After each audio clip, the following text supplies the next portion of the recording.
people knew us everywhere. So it was difficult to miss. But you see some people, they've been in the country, even in your school, your classmates don't know you because you're never Mm, there.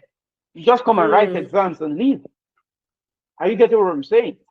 When I mm. went to Germany, you know, some of the guys I met then, some of them are still in school till today. They are still doing master. Outside of graduate trainees now, is there another Oh, faster pathway? Because a lot of people go about stacking all these certification. very, don't say apart from graduate training. Graduate training is the major way. Mm. And I'm going to be very blunt. It is, in fact, if there are 100 wins, graduate training is 95% of the way. They are poaching people now from It, GitHub. it, it make your profile interesting. When I talk profile, I'm talking LinkedIn. Recruiters Mm. are, first of all, not technical people. You should know. They might not Yeah, understand that is the anything thing. about Yes, GitHub. So you want to make yes. your profile interesting. And how do you Mm-hmm. make this interesting? Get all the technical stuff you have written, put it in English, simplify Mm, it, and write a mm-hmm. documentation about it. Put it on your LinkedIn. This is the problem I'm solving. This is how I solved it, and this is the result of what I did. And then if you now Mm. want a proper demo of what I have done, now you can go to GitHub. Okay. I am on LinkedIn. I'm very active on Mm, LinkedIn most of the times.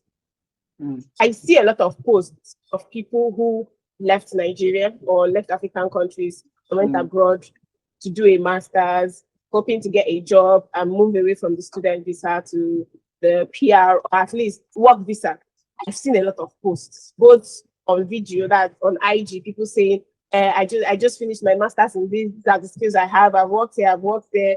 I need a job. I have 3 months to stay in the UK, especially in the UK now. I see a lot of posts like that. So, and I know that immigration has a lot of role to play.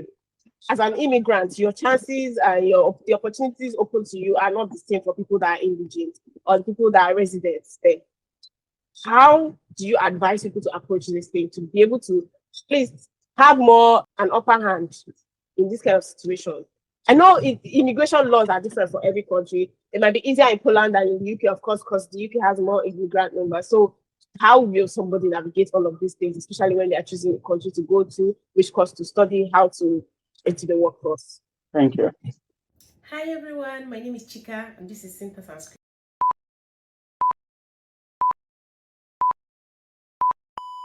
Thank you very much, Promise, for joining me on this call. You're my second guest in this series of conversations around tech and AI, especially for people in diaspora.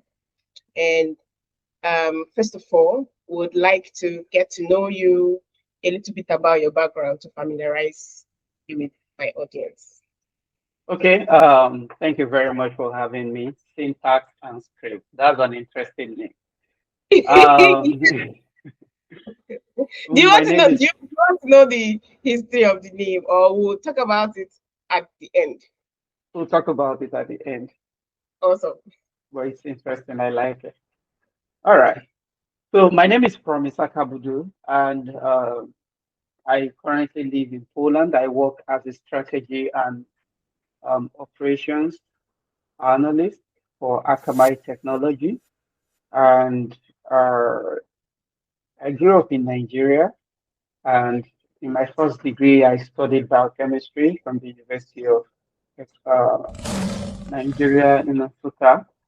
And then came to Poland, I think a few years ago, and I studied modern business management in the University of Economics in Krakow, Poland, and finished top of my class and did a couple of worked in a few places like Cisco, Huntsman, Rockwell Automations, and currently in Akamai Technology. Akamai Technology is such an interesting place to work because Akamai is one of the reasons why we can have this conversation right now. And then if you have ever live streamed anything, Akamai has a role to play on it on the internet. So, and I'm really excited to share with you a couple of things I've experienced in my journey. Thank you for having me. Wow. Well, that is so much. Where you are now is so far from the biochemistry, because I met Promise. For those of you watching, I met Promise in UNN in biochemistry. I believe you were our PR in our department. Yeah. So you were working in government, a lot of politics. So if anything, That was a very long time ago. yeah, like 10 years ago. A whole Yeah. 10 years ago. Yeah, yeah, I know people evolve, a lot of things have changed.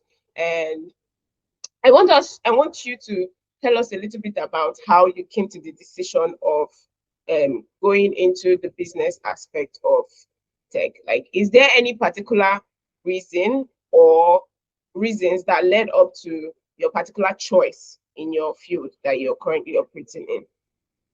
Okay. I would say it's purely circumstantial. Like on the side, I run some sort of personal consulting for people who are looking to switch careers because I've had experience switching careers. And one of the things I tell people when you're writing your career goal, be company agnostic, be field agnostic, because the world is changing at a very fast pace where it is no longer this is what I studied, this is what I have to do. So it's more about, like in Nigeria, I tell people, especially if you're in Nigeria, you don't plan for Nigeria, Nigeria plans for you. And that's exactly my case. Because when I That's finished from okay, when I finished from I finished NYSC, I think I made a video about this a few months ago. I was confused, like what is the next step? And this mantra, like there is no job in Nigeria if you don't know someone, there is nothing for you, and all yes, those kind of things. And for yes. me, I'm practically the child of a nobody, and I don't know anybody anywhere that I can bank on. And the few people I know, when I finished school, I went to them and they were like, "Oh, just drop your CV." And of course, till today, I never heard back from them. The biggest scam. You think your uncle will help you? So in the midst of that, I was in Abuja then, I think. And every morning I wake up, I will get into the street, practically moving into offices, just going around the town. I didn't know anybody, I didn't know where I was going to. If I just see a high rise building, I just make up some name. I'm looking for Mr. Amodi. And they were like, okay, go to the fifth floor. Wow. And People went to different levels in this thing. then I go to the fifth floor and I'll go there. I'm like, I'll just talk to the receptionist and drop my CV. And I was doing that. It was crazy. Like, man, I have so many stories to tell. But in the midst of all of this, somebody told me about graduate training of management trainee programs. And that was a life changer for me because then I made up my mind that I wasn't going to teach. So because it's like the go-to thing for people. And of course, I taught in school when I was in UNN. I was always teaching, like all the holidays. I was teaching in lessons. You probably You were knew. very active. Yeah. So I don't want to teach because from my experience, and for anybody that will watch this, I know you're always tempted to. I have no grouse with teaching. I have no issues with teachers. Please don't misquote me anywhere. But Sure.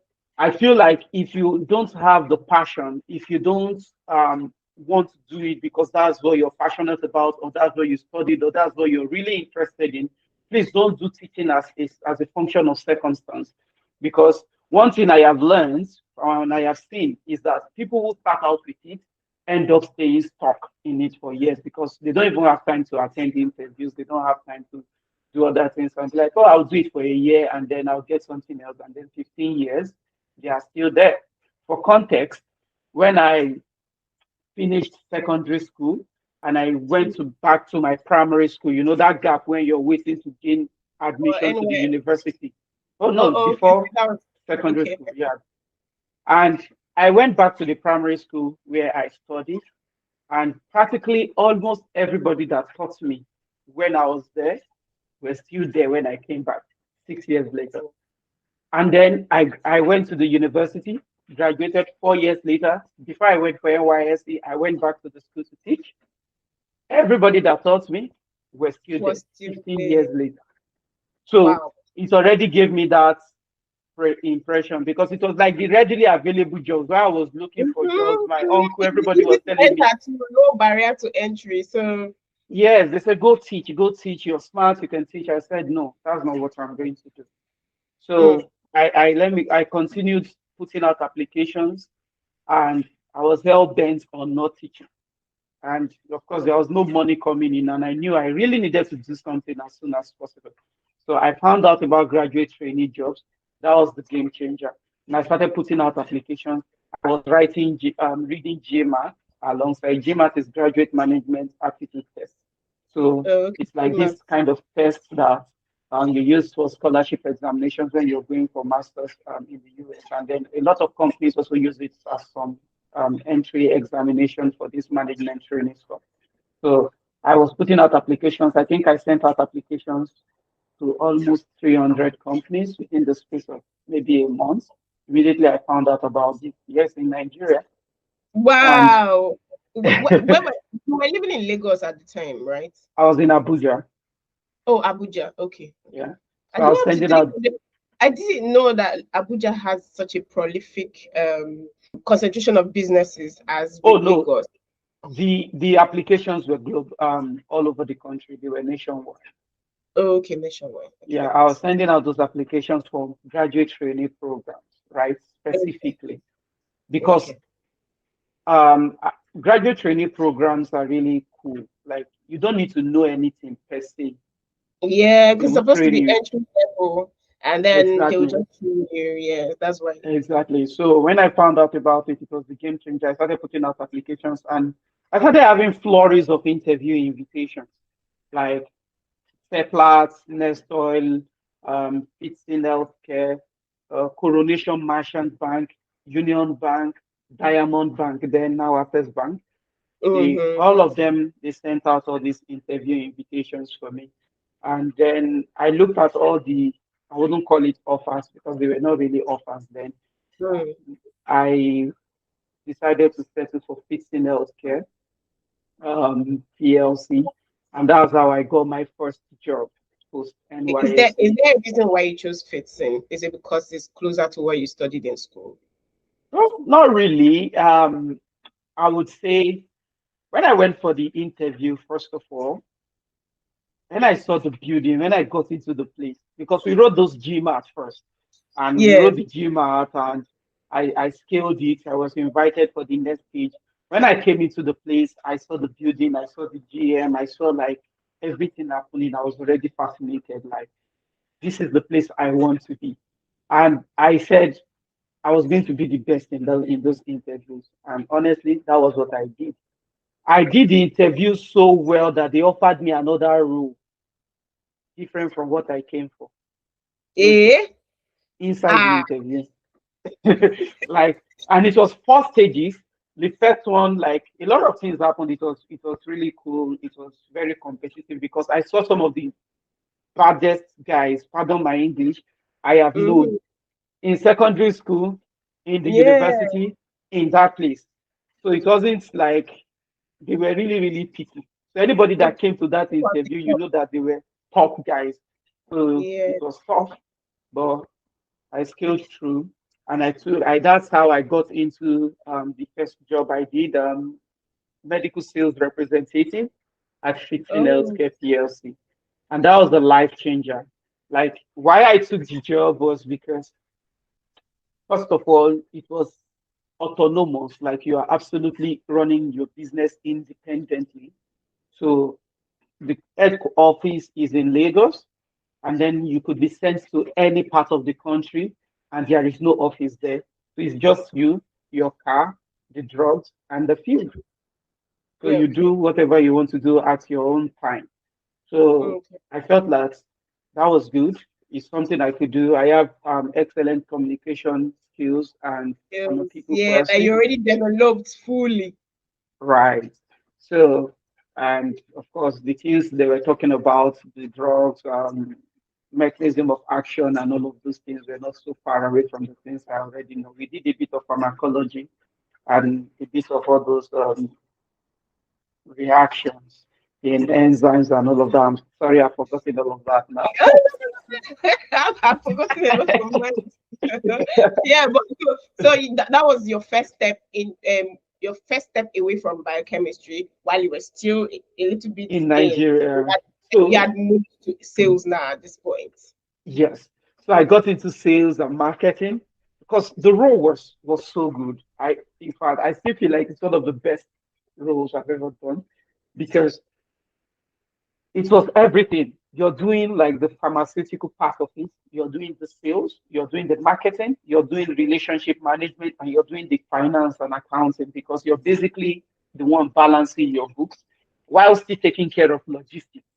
Because of course, you should never run out of supply, and so you need to Mm-hmm. manage your inventory and all of that. Whilst you, it was an all-in-all job, and the Yeah, money was good too. you were actually developing a lot of skills at the same time. Yes. So, and I was sent to Akwa Ibom and Cross River. So I was covering that axis, and I think we were about four guys, then different portfolio of products from the company. And then in the morning, you go to the hospitals, you talk to doctors and pharmacies and nurses and all of that, so that they can get to prescribe the drugs. And then in the evening, you go out to the field to pharmacies, and it was really a good one. So yeah, that was the first step into a Mm-hmm. field that was a bit um, further away from what I studied. And then a year into the job, I became like the what was it called now, territorial coordinator. So a Oh, territorial, I was like the youngest in the history of the company because I was just 1 year into the job, and I can't even remember how old I was. Pretty young, 1 year and is literally like a dot in your career. So first of all, what does territorial coordinator even mean? Like what territory? so Give us a so I steer. was like, so we have like the Eastern Division. Okay. So in the Eastern Division, we have folks from Cross River, Akwa Ibom, where I was, Port Harcourt, Enugu, Owerri, Nasarawa, Benue, just all of these axes. So basically, I had about 7 reps reporting to me, and then I to our manager. And some of Okay. these guys have been in the company before I came. So Oh, in just 1 year, I became the TC. And that was what actually gave me the first exposure now to tech. Because being the TC now meant that I had to start doing data analysis.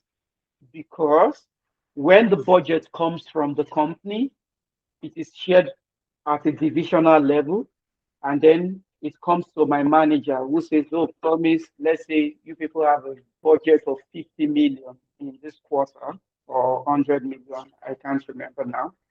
My okay. job is to look at analyze the performance of everybody that is under me and see how well they are, like look at their historical data, look at how their current performance and all of that, and then you're able to share the, the budget based on performance and all of these analytics that you get to do. So that was like the first um, introduction to tech. So Data. that knowledge, along with every other thing I was doing, it really like gave me this entry points where you already have a hang of data analysis somewhere at the back of your head, and then when we also have what we call regional meetings, where all of these guys will come together, all the people, all the reps. I also get to present like our performance, all the things we've Mm, done in that quarter and all of that. So it's like a company retreat, but not for the whole company, just the division.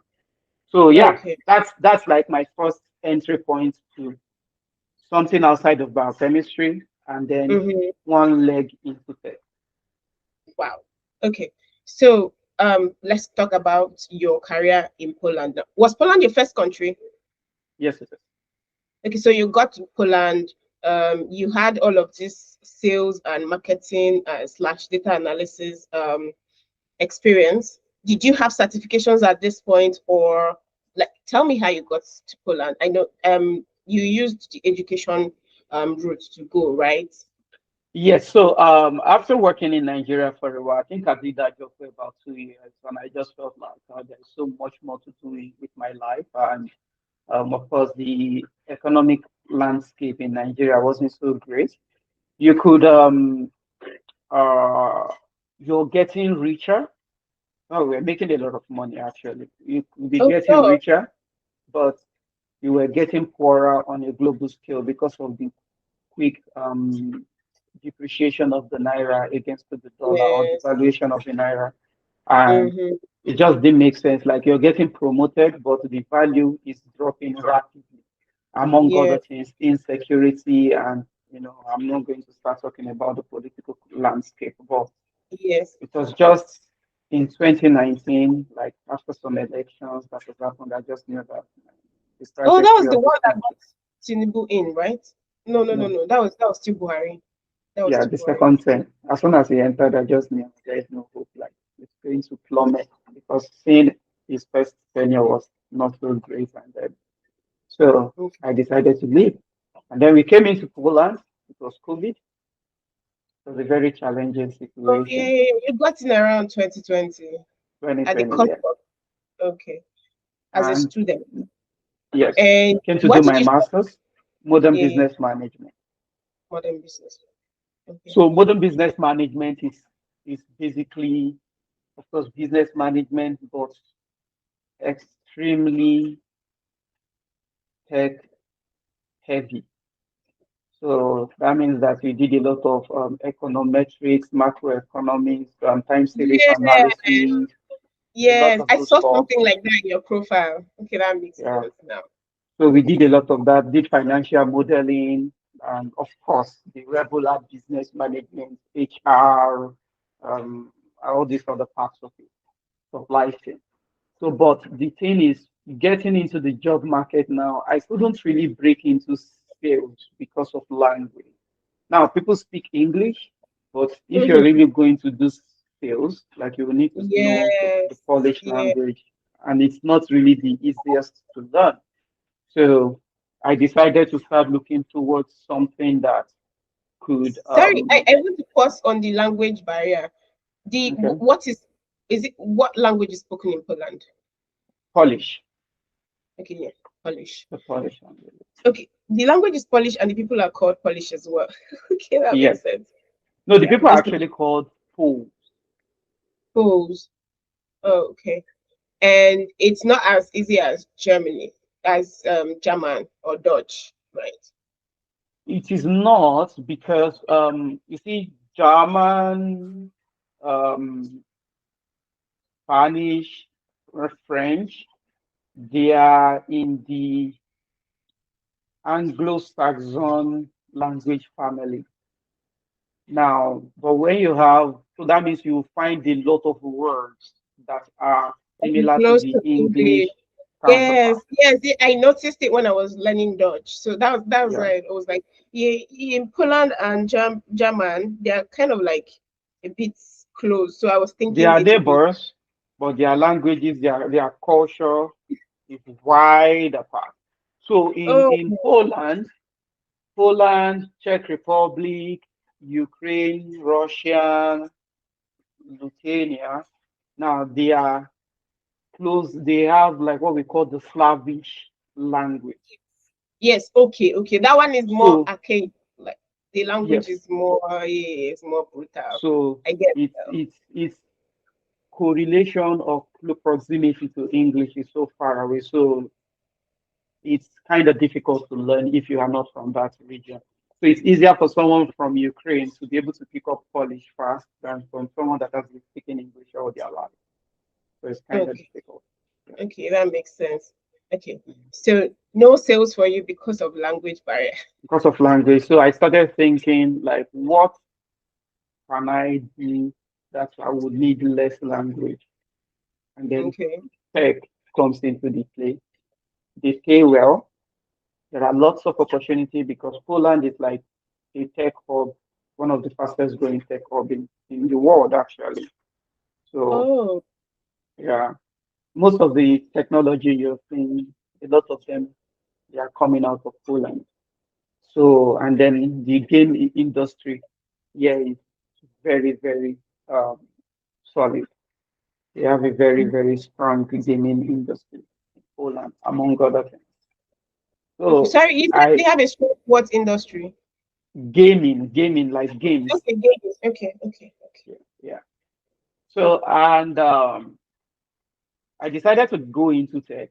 And how did I do that? Of course, when I was studying, I was working, doing a bit of, I think I worked with Capgemini, then I was doing a bit of accounts payable and all of that. Of course, I took up that job because it was the only thing that could allow me to work because my studies were pretty intensive and I Mm. couldn't just pick up any role. Plus And the fact that you then were studying for best graduating as well. I wasn't really gone in for it. I was just doing my thing. I didn't really Oh, take Yeah, I didn't really take the school very seriously per se.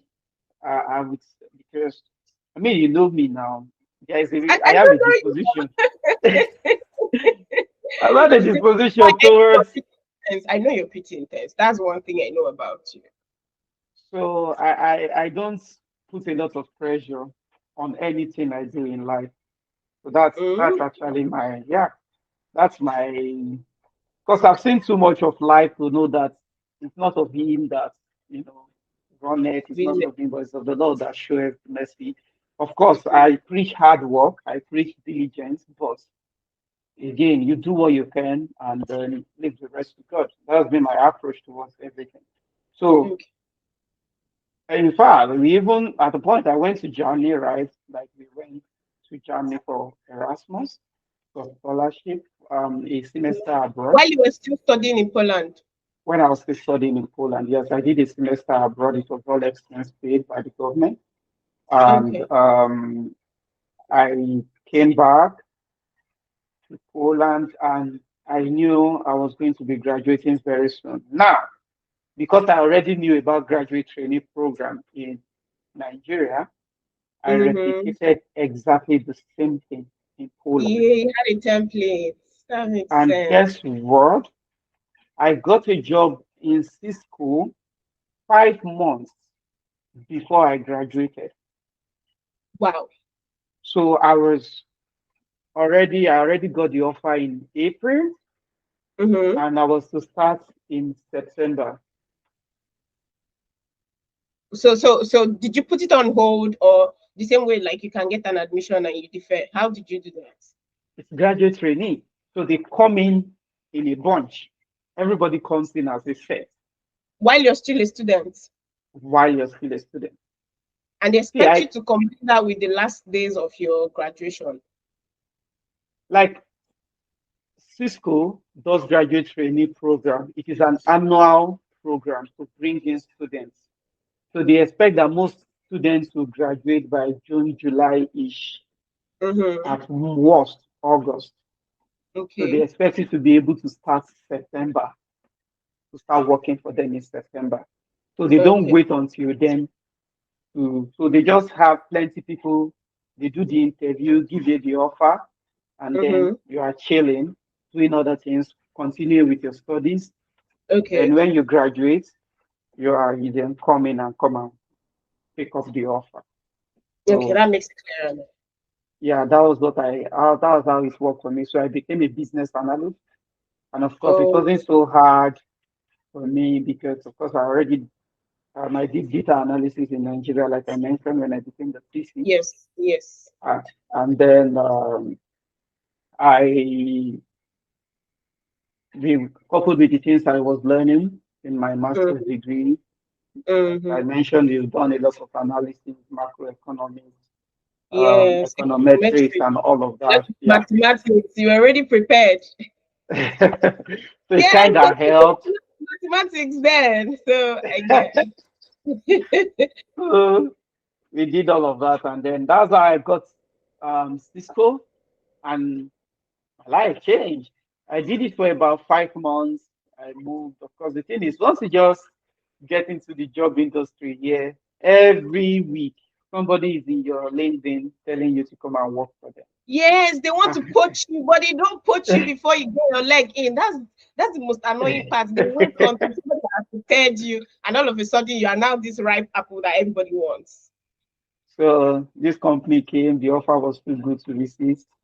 I did it for another 5 months, and then I got into Huntsman, and that one pay was too high, too good. Nobody could match it, and I was there for I think about 18 months, and Okay, then you did it for the money there. and then I joined Akamai, and Yes. Akamai is just Oh my- um, where everything is happening right now. So yeah, that's how the journey has been. But before I pass it on to you, what I just want to tell people, I've been preaching this, and I'll keep saying it. Don't sleep on graduate training programs. See, if you have difficulty getting getting a job anywhere in the world, just go to school. Go to do a 1 year program, even if it is MBA, anything. Go back to school. It automatically requalifies you as a graduate again. So when they Yes. say, because they will say, if you have graduated within the past 2 or 3 years, or you have 1 or 2 years experience, well, I just did an MBA. I'm a student. You apply. You Mm-hmm. understand? And graduate trainee, in fact, some people call it rotational program. Some you will do it for 2 years in different countries, in different departments. So when you finish, they will look at your performance, and then they will decide which of the area that you've worked in is your strongest suit, and they will put you there. It's such an Yes. interesting concept that I tell people, please apply for graduate training. Then in Nigeria, if someone tells me there is no job, I could literally slap them, because every day these companies are putting out applications for this graduate training stuff. First Bank, Dangote, Coronation Merchant Bank, all the banks, and the pay is really good in Nigeria. Now abroad, it's the same thing. If you're in places like, because this is about diaspora, so I think it's important to emphasize this. If you are in Europe, there are too many opportunities about it. If you are in America, that one is like the king. There are opportunities that pay you as high as $100,000 as an apprentice, That's as an annually. annually, yes, as an apprentice in the US. So these are things that you shouldn't sleep on. And some of them Mm. don't even need you to have certificates. They don't even need you to be a student. They don't even need you to be a graduate. So if you want to get into tech, that is your strongest bet. That is the easiest way to get in. I mean, it has the lowest barrier of entry. Just know the basics, do a bit of projects to spice up your chances, and then Yeah. apply for graduate training program. Okay. So I'm so interested in Akamai because one time I was doing a research for an application and it came up in part of the companies I had to research for cybersecurity. And I would like for you to tell us a little bit about how your day goes, what your current role is, and what it entails, essentially your job description, what is expected of you in case anyone is Okay, interested in yes going into your field because okay, it's not every day I get to interview a business analyst. I haven't even come across it while I'm researching getting into tech careers. okay. So my job, how do I say this now? My job role Mm-hmm. or my job title is strategy and operations analyst. But Okay. what I do, just like you mentioned, is like business analysis, and it's also like technical program management, because Mm, basically I am managing multiple projects in under the microcosm of, or under the large umbrella of, co-location. So Akamai as a whole, and I will explain. Akamai as a whole is a very big company, and before we became very popular with what is called content delivery networks, mm, CDN. So content delivery networks is that um, if you open a website, for instance, and yes. that website is located, let's say you're in Nigeria right now, so let's say it's located in the US, because I need a place that is really far away from you. Now, let's say it's located somewhere in the US.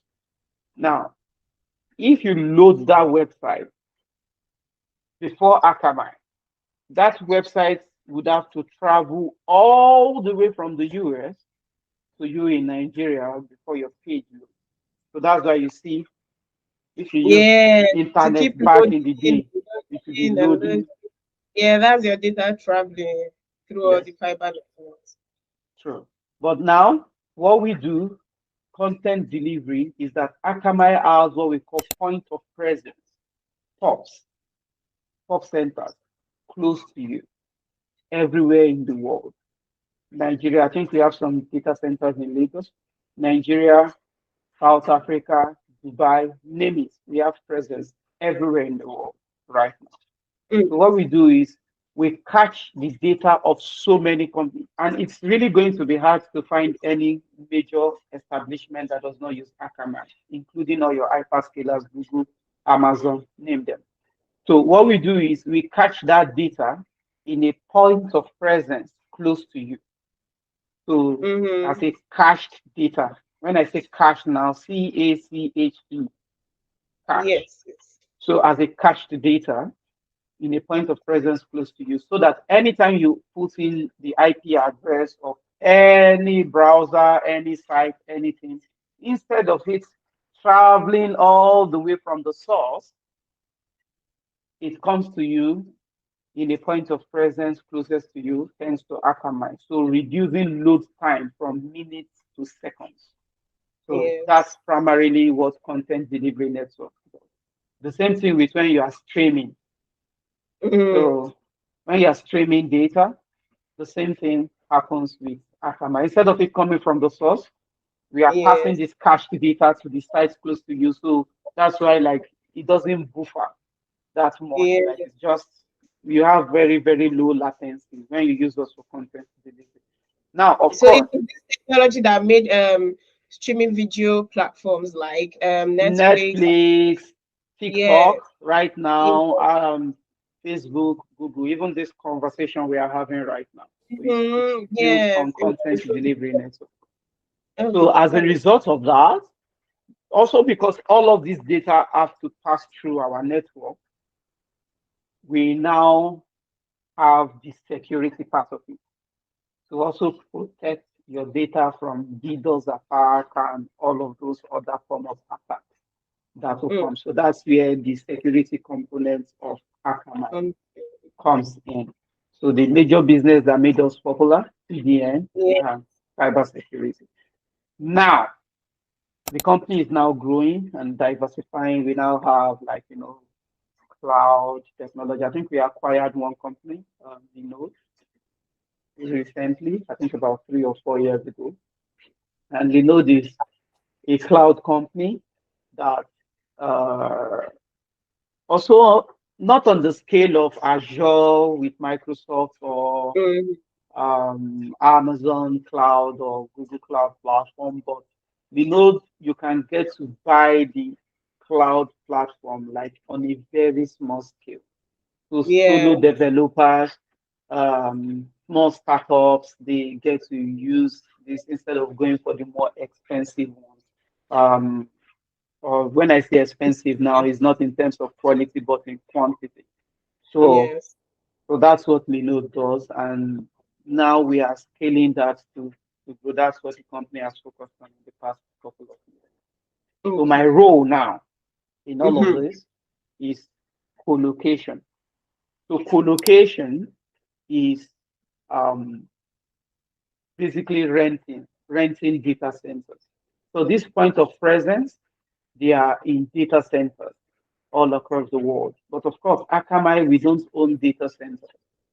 So Mm, people, there are businesses that own data centers like Sabe, like Equinix, and some of these guys, they own data centers.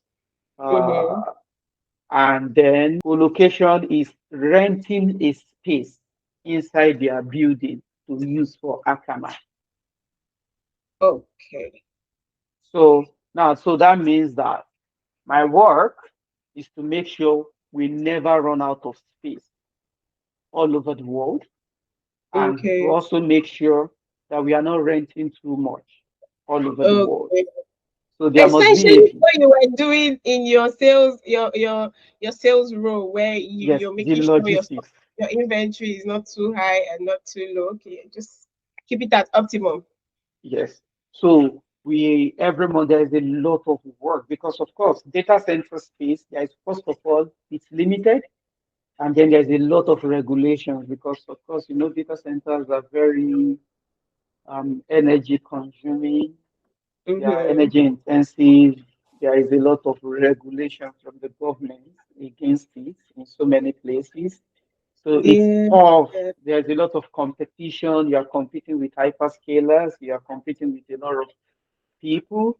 And then, so it's not like bread you go into the grocery to buy when you run out. And then there's also the lead time you need to be able to build out the space and also retrofit it to meet your own requirements of Mm, racks and servers and all of that. So we do a lot of work in the background to guide the decision making using a data approach. So we are looking at all the demand numbers that is coming, internal demand, external demand from our customers. mm-hmm. Of course, inside the company, we see run on cloud. So there's a lot of this Yeah. demand that is also coming internally.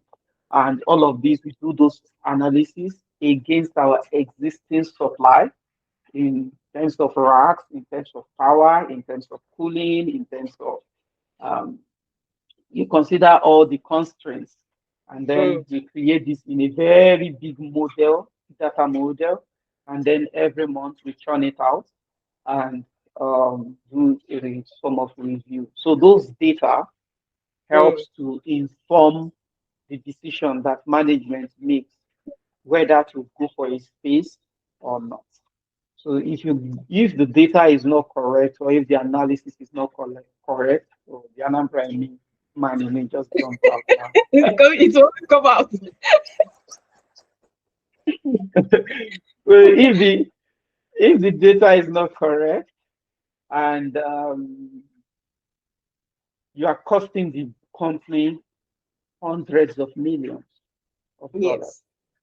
Mm. so it's a very sensitive role, and you have to be very intentional about what you do. So basically, that's me, the collocation expert. Collocation and resource optimization expert, because Yeah, essentially that's what you do. Yes, yes. it's literally what I am doing because those data centers are used to support cloud infrastructure. And without it, you can't have content delivery, you can't have remote networks. And those are the foundation on which everything Akamai does. It builds data centers. And of Mm-hmm. course, we know it is cheaper to rent than to build because Yes. so you just go rent a place and all of that. So yeah, that's it. Because I know people tend to think, oh, people are just sprinkling figures and putting numbers and all of that. But no, any single mistake I make costs the company millions of dollars. I know it seems like you've already given us a pattern. So that's fun.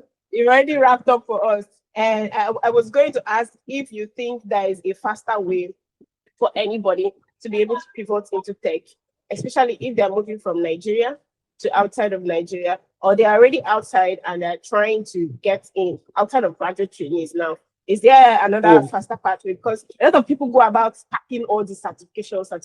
very, don't say apart from graduate training. Graduate training is the major way. Mm, And I'm going to be very blunt. It is, in fact, if there are 100 ways, graduate training is 95% of the way. okay. So maximize it. If you go for boot camps, let me show you something. I don't know if you have spoken with other people. For instance, I'll give you an example. There was a time I got fascinated about product management. I Mm, paid a very large amount of money. I did the program in Nigeria. I have the certification. I think I spent about 3 months or so learning. I did projects. I had portfolio created, whatnot, audio, all those things that I sell to people. And when I finished, I started applying for roles. Now, and I was now like, wait, I'm already earning very good money. I wasn't going to go back to associate product manager. to go and start working. And then, even if I wanted to do that, how many of them, those roles exist? Mm. Secondly, it's because I'm a very realistic person. Bills will not wait for me. Number Yeah, two sure. is that these roles, like a product manager role, for instance, is very, very sensitive. So they need an experienced product manager in most cases. Mm. Now, nobody would employ you if you don't have the experience. But Mm-hmm. then, where on earth will you get the experience from? Will you pick it on the floor Do you get if what they're I'm not saying? hiring you? Yeah. Yeah. So it's always this loop, as in this chicken before the egg, egg before Egg chicken before chicken dichotomy. first. Yeah. So if you want to beat that, get into graduate training because then they don't want you to know anything in quotes. Just come. We will train you. That's one. Secondly, is when we talk tech, people's mind go into data analysis, um, cybersecurity, software development. Those are great. But with the emergence of AI, of course, at this early stage, it might not look like it, but eventually AI will get so good that it will be able to do these roles.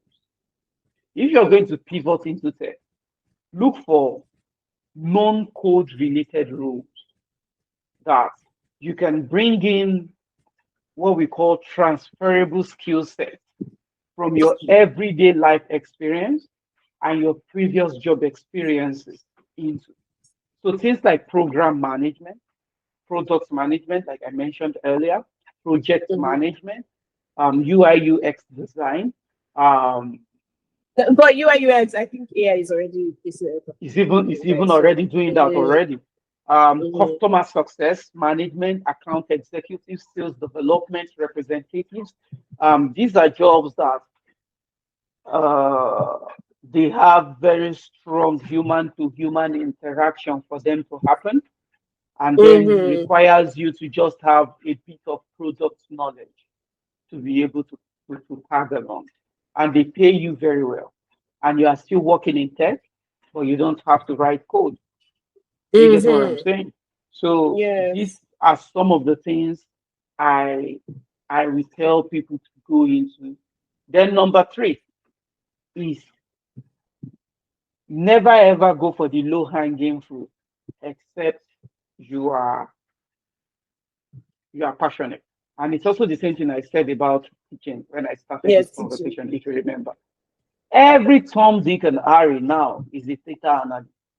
And now I don't say there is nothing wrong with data analysis, but When I was making my list of people to interview, I kid you not, over 90% of the people that I have on my list, that I'm like, how am I going to diversify this conversation if all of you are doing the same thing? It do now you seems understand? like everybody's doing data. Even if it's not data analytics, analyst self, there's some form of data. Now, data's everywhere now data. I think it's saturated at this point. It should be. So the idea is because people feel, oh, it's one of the easiest way to get into tech. Let me get in first, put my feet in, then I'll figure it out later. It's also like teaching. 15 years later, you are still there. And the industry is becoming so difficult these days that they need you to know a bit of data science, a bit of data engineering, a bit of data analysis. So you're like a full stack data guy and you're getting Mm-hmm. paid peanuts just to do the job of 3 to 4 people. Now, if you don't do it, there are, I don't want to mention names, but there are 500 people out there waiting to get it at a Mm-hmm. lower price. Mm-hmm. Now, but by the time you end up, here's where I'm going to. By the time you end up learning all of these things you're supposed to learn to be a very good data person, do you know that same time you can as well use it to learn software engineering? Mm. Are you getting what I'm saying? That same effort, you can as well put it into quant engineering. and you become a quant analyst and go and start working for hedge funds. So, What's quant? What's quant? I think so explain quant that is part. okay. Quant is like quant analytics is like the people who analyze the market, and they use a lot of That's the algorithms, stock market. stock market, financial market, all of that, and they Okay. make decisions based on they build models and all of that. So it's mostly mathematics, high level mathematics, a lot That's of why I am like some of like when you said software engineer, I was like, that quant. A lot of people that are going into data or data analysis or data related roles, you don't even know the amount of mathematics that involved. I think that's one of the yeah, barriers to entry for a lot of tech roles. People are looking for yeah, non-tech roles because core technical roles are mathematics intensive, coding intensive, and in fact, the whole coding thing is still mathematics. And we know how mm, mathematics has always been for us growing up. Said mm, people were mm, avoiding mathematics related mm, courses because math is not everybody's thing. Me true. personally, I can't code. I had to discover it the hard way after jumping here and there. I found it out, Mm. and I just know that it's not for me. So people should have this at the back of their minds as well.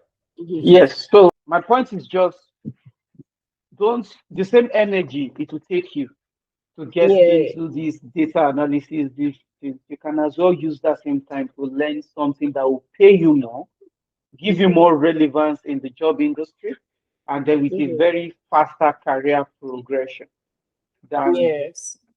going for what every other person is doing. It might Yeah. look difficult at, it might look like, oh, I can quickly do data analysis for like 3 months and I'll get a job. But you'll be stuck there. You won't grow. Mhm. But look at Mm. how I've never seen a time where software developers are not in demand. Never. They are always in demand. Even with AI. In fact, with AI now, they now have more work because people will build websites, use vibe code, and then they don't even know how to deploy. Or when they want to deploy, they have Things will be breaking so in production.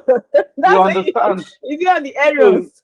you will still need an actual developer to come and help you out. I don't know if you get what I'm saying. Yes. So Yes, yes, yes. their AI is creating relevance more jobs. is Yeah, yeah is it is endless. yeah. It is Mm-hmm. endless. So avoid the low hanging fruit where you want to get into tech. Go for the Mm, hard stuff. Give mm. more time to read. Lock in.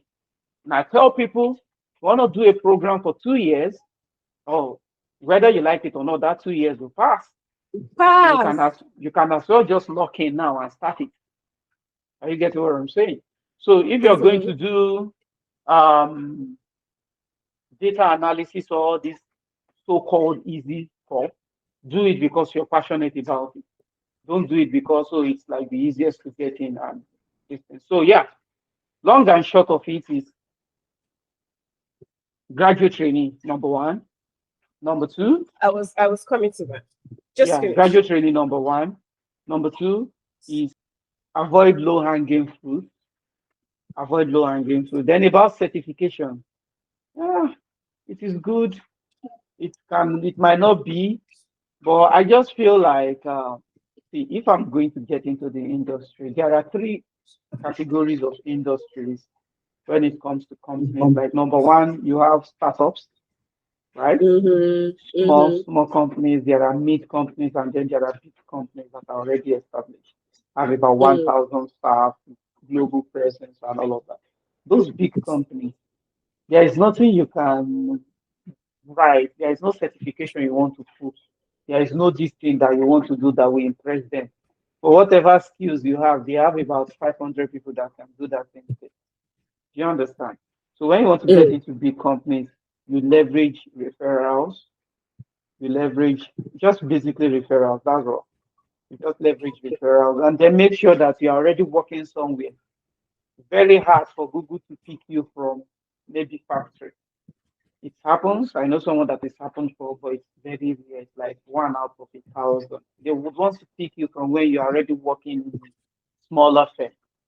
But if you want to get into a startup, go and look at a problem they have and solve it, redact some information from it, pitch it to their CTO, because most of the time their CTO is usually also the co-founder. So they'll bring you in. So you don't need to worry yourself about writing certifications and doing all of that. Do projects, solve problems. You get what I'm saying? And then if you're looking at middle-sized companies, that's those projects you've done. Don't customize it to a particular company. Make it generic. Put it on LinkedIn. Put it on Medium. Talk about it. And one mistake tech people do is that they do projects and leave it on GitHub. What is going to go to your GitHub? What Oh, people documentation actually about get it? hired from GitHub. Oh. They're poaching people now from GitHub. It happens. I'm not saying it doesn't Yeah, happen, but it's rare. See, the yeah. thing is that make your profile interesting. When I talk profile, I'm talking LinkedIn. Recruiters are first of all not technical people. You should know. They might not Yeah, understand that is anything a thing. about Yes, GitHub. So you want to make yes. your profile interesting. And how do you Mm-hmm. make this interesting? Get all the technical stuff you have written, put it in English, simplify it, and write a documentation about it. Put it on your LinkedIn. This is the problem I'm solving. This is how I solved it, and this is the result of what I did. And then if you now want a proper demo of what I have done, now you can go to GitHub. GitHub. So the documentation will put you in the front foot with the recruiter.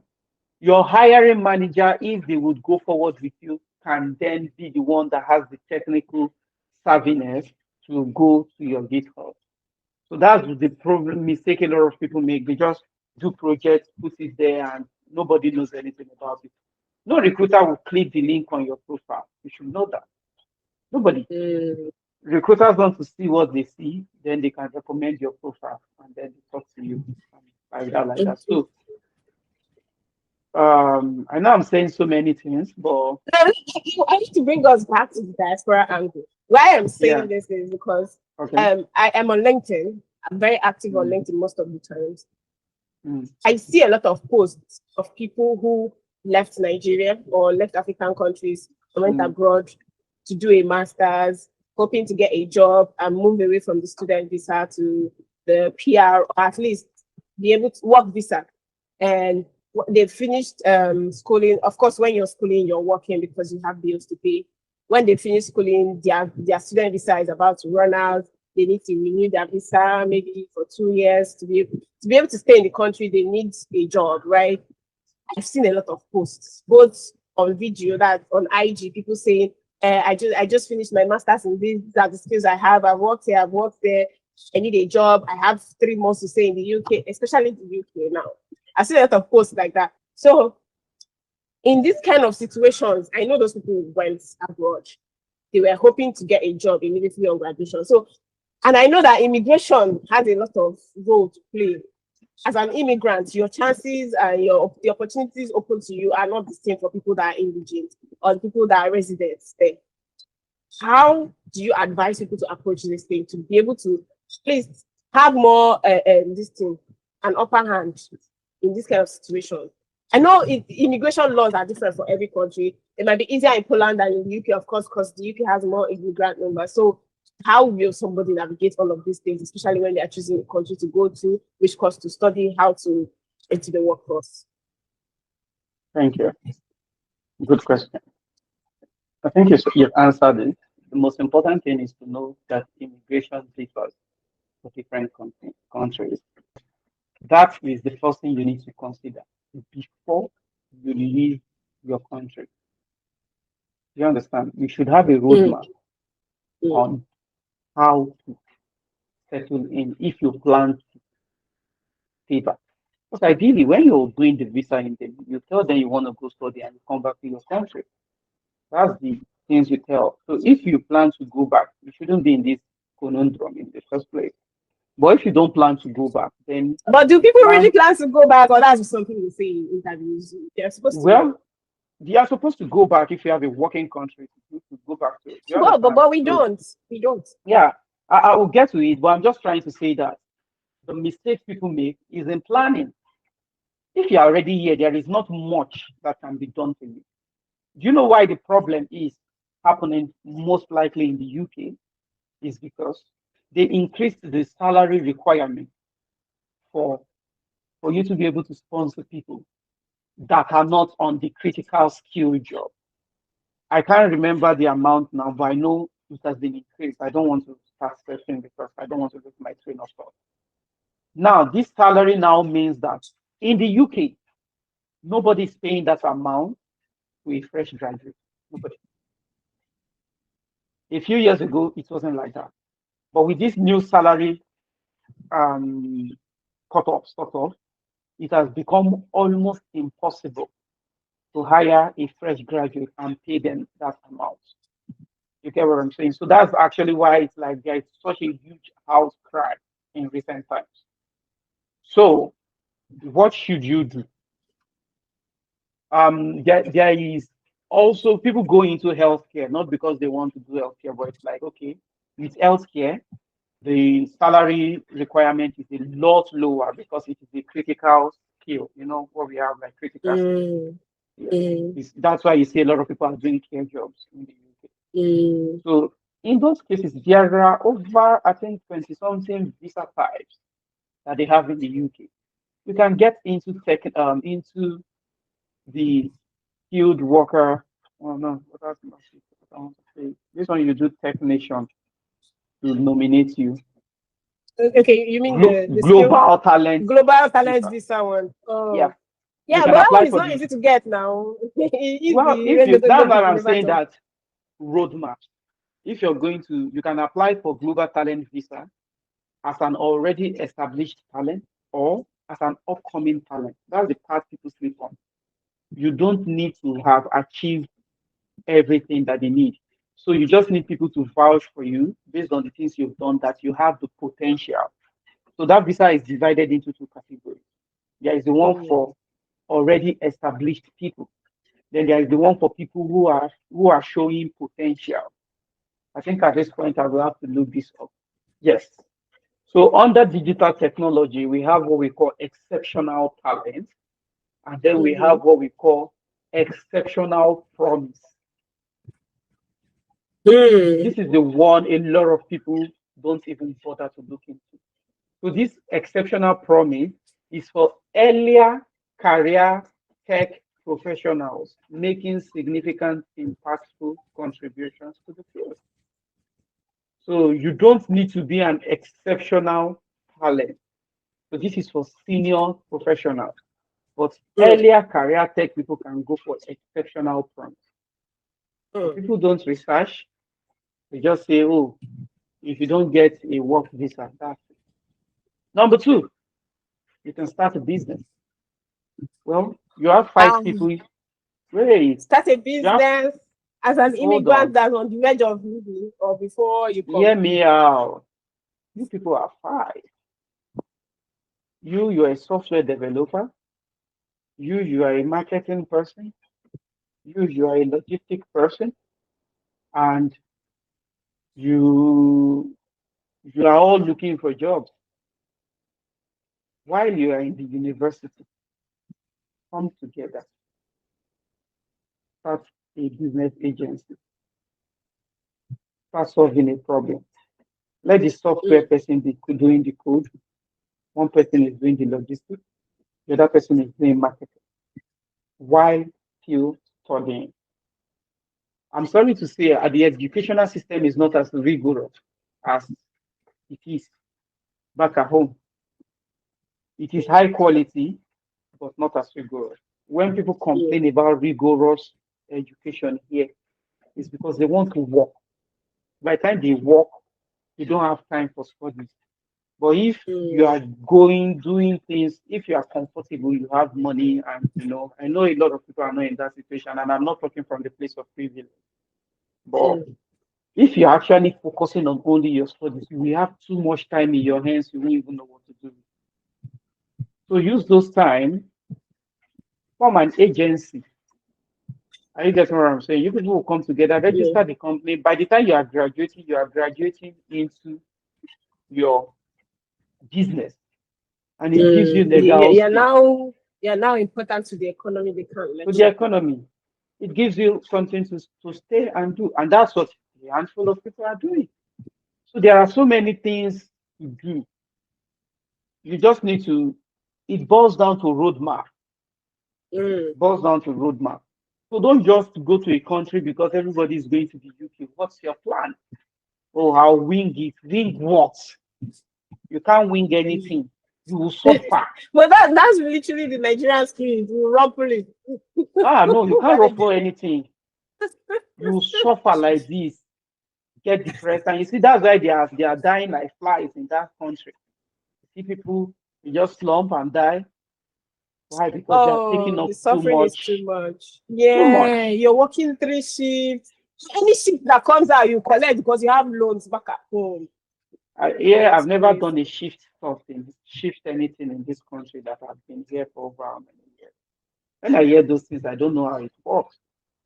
Like now you see I'm in the But house, I'm I guess working. the country you chose plays a very big You role get because so you're not you competing with a lot of people in this kind of space. Because if you yeah. go to the UK, there are a lot of people that they know what they are doing. Oh boy, it's not easy like that. Because even Yeah, as you it's know what you're doing, there are planning. people that know more than you. Hey, It's planning, get into the and our people, hey God. I'm going to say this, I think my time is almost up, but hey. one thing that can help a lot is delayed gratification. You see that thing you are looking for that you want to chase now, you will still have it. Be patient. Now use your early days, make it count. When we came into the country, we were everywhere. Literally, I was an international ambassador. I was playing football. We were in internation. We were in attending all the expert meetings. We everywhere. There was nothing they want to do in the diaspora community. You would see us there. So in the city where we moved from before we came here, people knew us everywhere. So it was difficult to miss. But you see some people they've been in the country, even in your school, your classmates don't know you because you're never Mm, there. You just come and write mm, exams and leave. Are you getting what I'm saying? When I mm. went to Germany, you know, some of the guys I met then, some of them are still in school till today. They are still doing master. Wow. I'm not joking. It's been over Masters of how many four years? years. It's been over 4 years. They are still doing masters. But I came into Germany.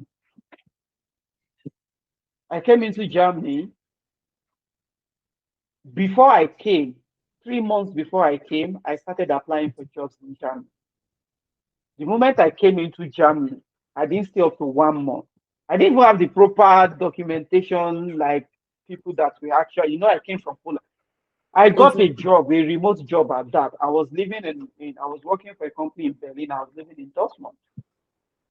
So people that I knew then they were like, how on earth did you do that? They've been in this country and they're all working in Amazon warehouse. I mean, nothing wrong with that, but they're like, Warehouse jobs.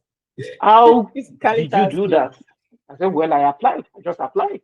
And throughout my stay in Germany, I kept on getting interviews for internships and all of those things. But of course, I couldn't really get the one that was going to sponsor my work visa. So it's one of the reasons I went back. So, but what I'm just trying to say is that I could have come to Germany and be following everybody to be doing Amazon and all of those things. Without a plan. But I chose not to because I had a plan and I could have also stayed back in Germany anyhow and wing it. But no, I came back to Mm. Poland, finished my studies, and started building a career. Now, everything I would have probably felt so maybe if I had so much money, then now I can afford. Yes. Are you getting what I'm saying? So the point I'm trying to Yes. make is that delayed gratification. Don't spend all your student days doing shifts. If you don't have money to pay your school fees, don't come. There is no money here for you to pay. I'm telling you. People say, oh, they will tell you pay 20% when you come, you work. Do you know? Have you done the math? Let's say they are paying you $10 per hour. let's say you are able to maximize all the remaining hours that you have as a student. Do you do the math and calculate how many £1,000 it will give you under standard condition? And then you pay your house rent, you pay school fees, you still You do still the math. feed. It will not work. The school fees is So from if you don't, 14,000 and above. Oh. you Thousands get. of- So if you don't have the money, stay back. You mustn't go to the UK. There is Italy. You go to Italy, this government even pays you to study. You go to Czech Republic, it's free. Just learn Czech language. You go to Slovakia, Austria, school fees €600 a semester. These are Yeah, but places those ones are and not easy to get, like the UK. That's also another they are constraint. To get those extremely easy admissions, to they have get. limited. Extremely easy because there is practically no competition. People don't even know that those opportunities exist. But people just feel like, well, they don't speak English. I can't leave them. Yes, Well, how is there life? are always barriers. Anywhere people are not flocking to, just know that the barriers are kind of tight. How is life? How is life treating you in the English speaking place now? If you are the one crying and shouting and complaining. Right. I don't know if you get what I'm Yeah. saying. So that money you are dashing them there, you will be a big boss. Even Ireland is very straight. If you move to Ireland today in 5 years, you have a chance of getting your permanent residence as a student. Clear path. And they have the salary thing, everything well planned out. So go to New Zealand. I'm not even sure their school fees is up to 10,000 US dollars. Places, there are so many opportunities in so many places, but people don't research. They just look for an agent. They will tell them what they want to hear. Feed on their desperation. You have to plan. We didn't leave Nigeria immediately we wanted to leave. We took our time, did a lot of research before we came here. Are you getting what I'm saying? And I think that you can't help people much when they are already here. Yeah. The only thing you can so do they for still have them, to and come back we plan. they might come if your document has expired and yes, please come back home. Come and re-strategize. There's nothing wrong with it. Go to places where you'll be able to, because if you, for instance, in Germany even gives you like 1 year, 18 months to look for a job, no pressure as a fresh graduate. And then when you get the job, they give you a blue card and you can get your citizenship in just 3 to 4 years post graduation. France, if you graduate today in France and you can speak French up to B2, you can apply straight for citizenship as a fresh graduate. Straight for citizenship if you can speak up to B2 French. So there are so many, oh, come on. So many opportunities, so many, and that's why when I see people lament, there's nothing I can do. The other day, someone called me from Sweden. Oh, my paper has expired. It is bros. There's nothing I can do. The only thing I can tell you is to keep applying for jobs. If you get something, good for you. If you don't get, pack your loads and leave. Because before going to that place, you should plan and look at their immigration laws. Like what is the pathway? Do you understand? So for people who are already here, the only thing I can say is do a numbers game. Some of these people that are crying, they will tell you if you ask them how many jobs have they applied to, some of them have never applied up to 100. When I look for a job, I do up to 1,000 in less than 2 months, and I'm not joking. Sometimes recruiters will call me like, "Oh, is this Promise you applied for? Please, which company, which job?" I can't even remember because I've applied for too much. I don't know if you get what I'm saying. Like, you are looking for a job and you are watching TV. How? You put in, do like, because it's a numbers game. They say a moving man will meet his luck. It's not a man that is sitting on his bottle.